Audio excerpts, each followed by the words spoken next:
గర్జించే సింహం ఇక్కడ దేని గుర్తో తెలుసా? శ్రమలతో నిండిన జీవితానికి గుర్తు. నువ్వు నీతిగా బ్రతుకుతావు, యేసయ్య యేసయ్య అంటావు, ఉదయం లేచి అరుణోదయ ప్రార్థన చేస్తావు, సాయంత్రం కుటుంబ ప్రార్థన చేస్తావు. నీకు తెలిసినంత వరకు ఎక్కడా దారి తప్పిపోకుండా నికార్సైన క్రైస్తవ జీవితం జీవిస్తావు. ఈవెందో అయినా సాతాను ఏం చేస్తాడో తెలుసా? శ్రమలనే ఆయుధం ద్వారా నీ విశ్వాసాన్ని కదిలించాలని ప్రయత్నం చేస్తాడు.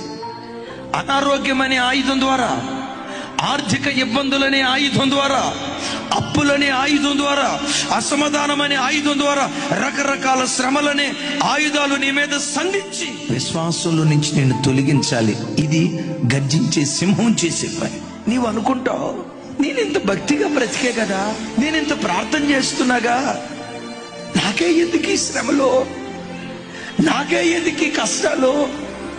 చిన్నప్పటి నుంచి దేవుడు దేవుడని దేవుని కొరకు బ్రతికిన నా బ్రతుకులోనే నాకెందుకు ఈ అవమానాలు?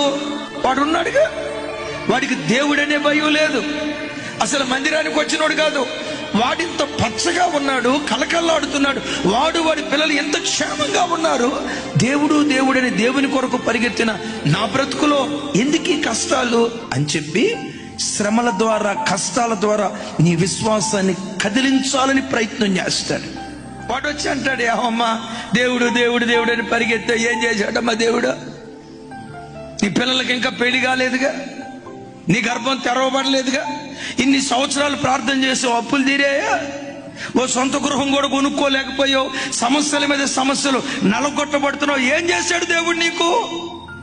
శ్రమలనే గర్జించు సింహం నీ బ్రతుకులో ఎదురై శ్రమల ద్వారా నీ భక్తిని మింగి క్రీస్తులో నుంచి నిన్ను వేరు చేయాలని ప్రయత్నం చేస్తాడు.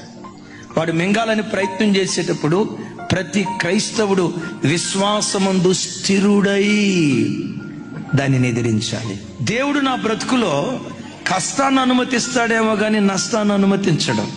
ఏ కష్టం నాకు నష్టాన్ని కలుగు చేయదో ఆ కష్టాన్ని ఇష్టంగా అంగీకరించు. రాగల కాలములో శత్రువు సిగ్గుపడేటట్లుగా వాడి ఎదుట నీ తల దేవుడు పైకెత్తునుగాక. అంటే ఈ శ్రమల మధ్యలో మనం సాతాను చేత తరమబడుతున్నప్పుడు, గర్జించే సింహంలాగా వాడు మింగాలని నీ మీదకు వచ్చినప్పుడు కదిలిపోవద్దు. అనాలి శత్రువుతో, నా శత్రువా నా మీద నువ్వు అతిశయపడవద్దు, నేను క్రింద పడినా మరలా తిరిగి లెగుస్తా. చీకటిలో ఉన్న యెహోవా నాకు వెలుగుగా ఉంటాడు. నా గాఢాంధకారపు చీకటి మధ్యాహ్న కాల తేజస్సులాగా మారుస్తాడని విశ్వాసంతో మాట్లాడు. నీవన్నట్టే దేవుడు జరిగించును గాక.